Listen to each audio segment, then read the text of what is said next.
x é função de θ como função de classe C1 e y também é função de θ como função de classe C1. Ou seja, as derivadas serão contínuas como função de θ e dada por quê? Quem é o dx dθ? É o dr dθ vezes o quê? Cosseno de θ menos r seno de θ. Derivada do cosseno é o seno. E o dy dθ. O dy dθ quem é? dr dθ seno de θ mais r cosseno de θ. Logo, você vai ter a seguinte identidade, ó. Olha a identidade. Bem, são funções contínuas, como função de θ, tá? Porque a derivada dr dθ é função contínua. Produto de funções contínuas são as funções contínuas na função contínua. Logo, você tem essa identidade aqui, ó. O quadrado de dx dθ, identidade importante para o meu propósito aqui. O quadrado de dx dθ mais o quadrado de dy dθ vai ser igual a, olha o quadrado, ó. Quadrado disso, quadrado de dr dθ vezes o quadrado do cosseno de θ, menos duas vezes o primeiro vezes o segundo, fica menos 2r dr dθ seno de θ cosseno de θ, ou cosseno de θ seno de θ, tanto faz. Cosseno de θ seno de θ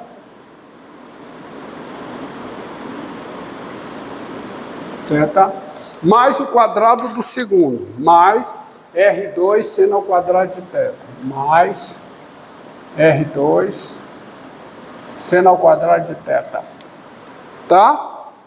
2 seno ao quadrado de θ, mais o dy dθ ao quadrado, então fica dr dθ, o quadrado de dr dθ, seno ao quadrado de θ, mais duas vezes o primeiro vezes o segundo, mais, vai ficar 2r dr dθ, vai ficar seno vezes o cosseno, que eu escrevo como cosseno vezes o seno, para ter o cancelamento explícito, mais o quadrado do segundo, que dá R2 cosseno ao quadrado de θ. É óbvio que isso aqui é igual, ó, olha aqui. Esse cancela com esse, tá? Isso vai embora. E o que é que fica? Aqui, ó, esses dois. Coloca o quadrado de dr dθ em evidência, vai ficar quadrado de dr dθ vezes a soma do cosseno ao quadrado de θ com seno ao quadrado de θ, que é 1. Então, me resta apenas quadrado de dr dθ, derivada de r mais a mesma coisa aqui, ó. Pega esse com esse, coloca o R2 em evidência, fica R2 vezes quadrado do seno mais quadrado do cosseno, que é 1. Identidade fundamental da trigonometria da R2. Ou seja, ó, a soma desses dois quadrados aqui é isso aqui. E como eu vou precisar do espaço,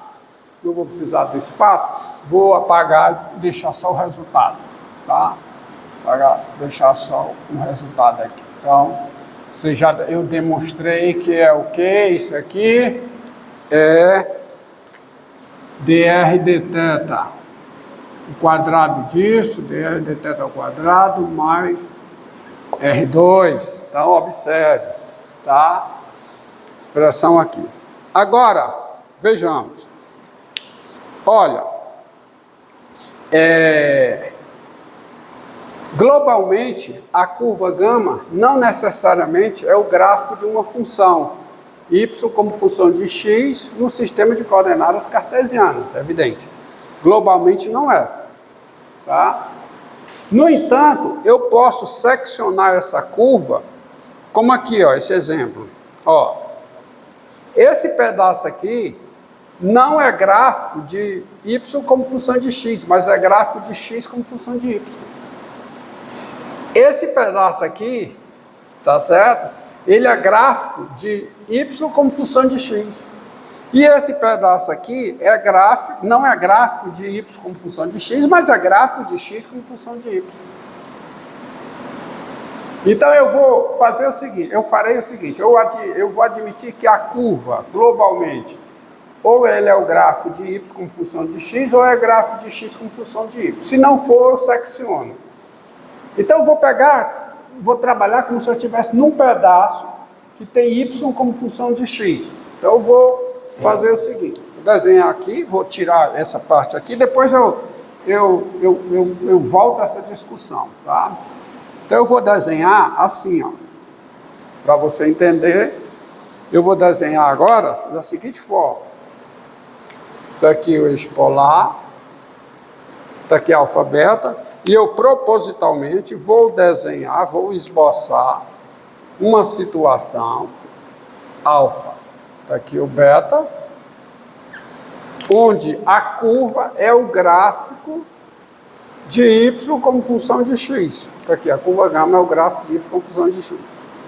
E o tratamento que eu vou dar aqui será um tratamento análogo se o x for função de y, ou seja, se o gráfico for o gráfico de x com função de y, o gráfico de uma função onde o x é função de y. Você vai ver que é análogo. Mas vamos tratar esse caso aqui. Observe o seguinte, essa fórmula tem uma coisa interessante. Por causa dessa igualdade, na maioria dos casos, dx dθ é diferente de zero ou dy dθ é diferente de zero. Tá? Por quê? Porque essa soma é isso aqui. Isso aqui para dar zero, o r tem que ser zero e o dr dθ também tem que ser zero. É muita coincidência, tá? E mesmo nesse caso eu tenho integral imprópria para me socorrer diante do que eu farei. Então eu posso assumir que ou dx dθ é diferente de zero ou dy dθ é diferente de zero. Porque um deles, na maioria dos casos, é diferente de zero. Então, olha a situação aqui. Vou pegar esse caso aqui. Esse caso aqui é o caso em que o dx dθ é diferente de zero. Para eu ter o θ como função de x, observe, ó, o x é função de θ. Então, se eu escrever o θ como função de x, o y será função de x por composição. E será função de x de classe C1. Você não observe, ó. Se, sendo dx dθ diferente de zero no intervalo alfa beta, podemos supor alfa beta, tá? A situação é essa, no intervalo alfa beta, e aí eu vou, tá? Olha aqui, com A igual ao valor de x quando o θ é alfa. A, o valor de x quando o θ é alfa. Ou seja, introduzindo aqui um sistema de coordenadas cartesianas da forma padrão, está aqui o A. O A quando o x é alfa, quando o θ é alfa, desculpe. O A é o valor de x quando o θ é alfa. E B, o valor de x, tá certo? Bem, antes disso, sendo dx dθ diferente de zero, nós tem-se o seguinte, tem-se dx dθ positivo em alfa beta, quer dizer, em todo intervalo alfa beta, ou dx dθ negativo no intervalo alfa beta, em todo intervalo alfa beta. Por quê? Porque a função f é de classe C1, x como função de θ é uma função de classe C1, de modo que a derivada dx dθ é contínua no intervalo alfa beta.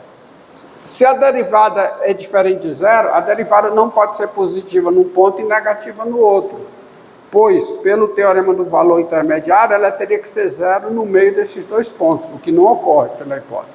Então, a derivada é sempre positiva, a derivada é sempre negativa. E eis que aqui está um esboço de uma situação onde o dx dt é negativo, porque com θ crescendo, o x está diminuindo. Tá? Tá certo? Então, agora sim, faz sentido o que eu reescrever. Ó, se dx dθ, daí, se o dx dθ, o caso, se o dx dθ é, vou pegar o caso em que é negativo, se o dx dθ é negativo, aonde? No intervalo alfa-beta, então, com A igual o valor de x quando θ é alfa, está aqui, ó, o valor de x quando θ é alfa, e B, o valor de x quando θ é beta, e B, o valor de x quando o θ é igual a beta, x no ângulo beta, quando o θ é igual a beta. Então, com isso aqui, o θ passa a ser, pelo teorema da função inversa, o θ é g de x, onde g do intervalo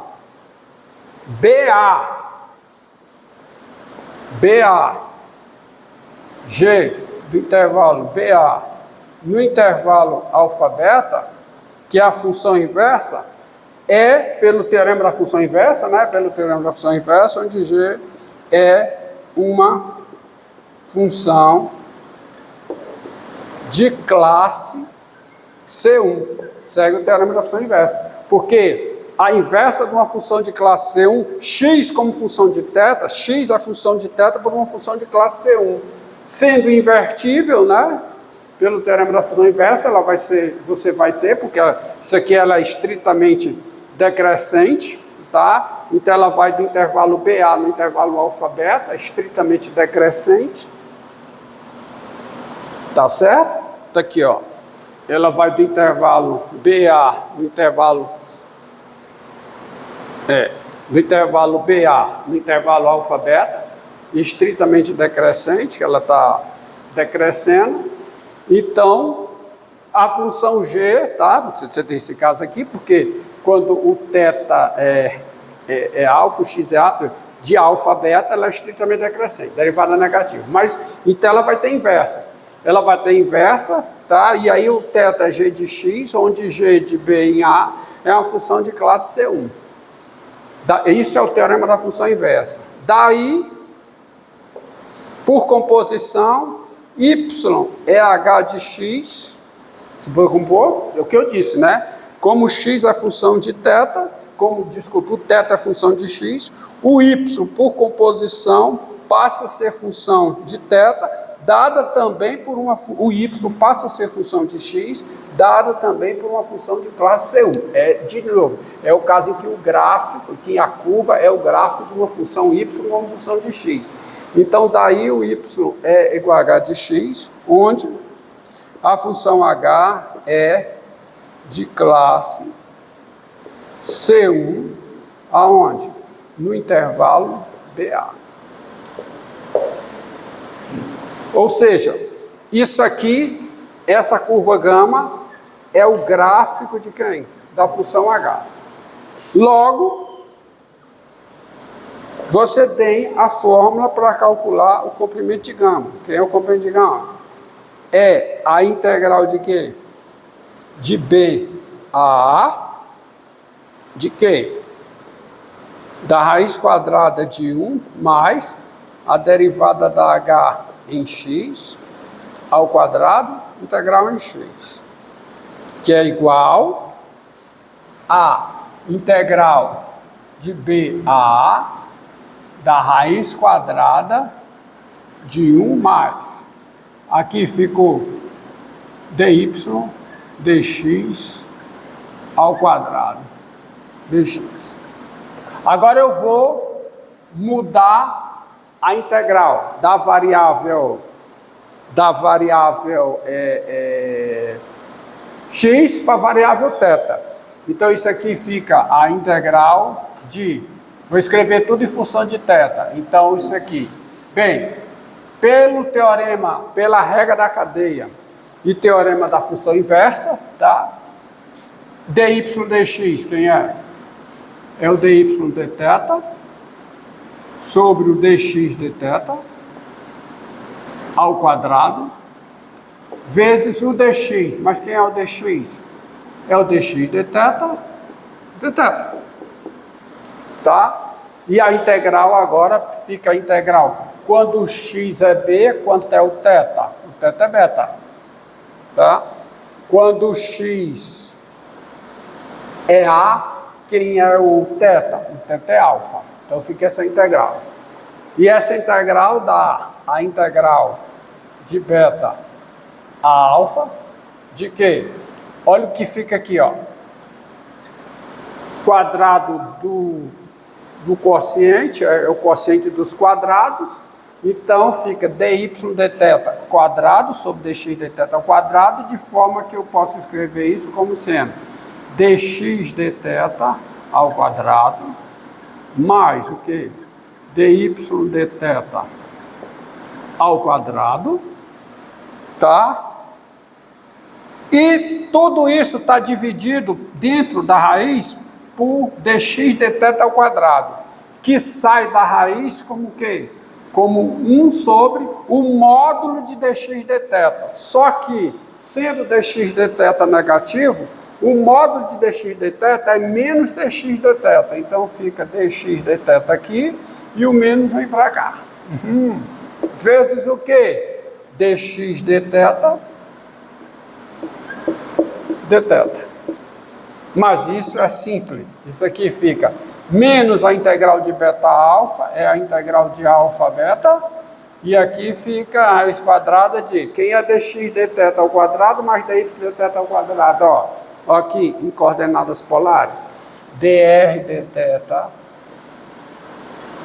quadrado disso, mais o quadrado de r. E isso aqui, ó, se cancela com isso, que é só integral de θ. Pronto. Eu acabei começando pelo caso, não comecei pelo caso mais simples, que eu comecei o caso em que o dx dθ é negativo. Mas eu posso ter essa situação aqui, ó. Eu posso ter essa situação aqui. Olha aqui, Cristiano.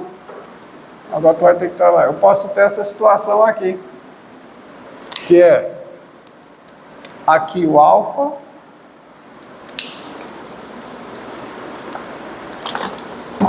aqui o beta,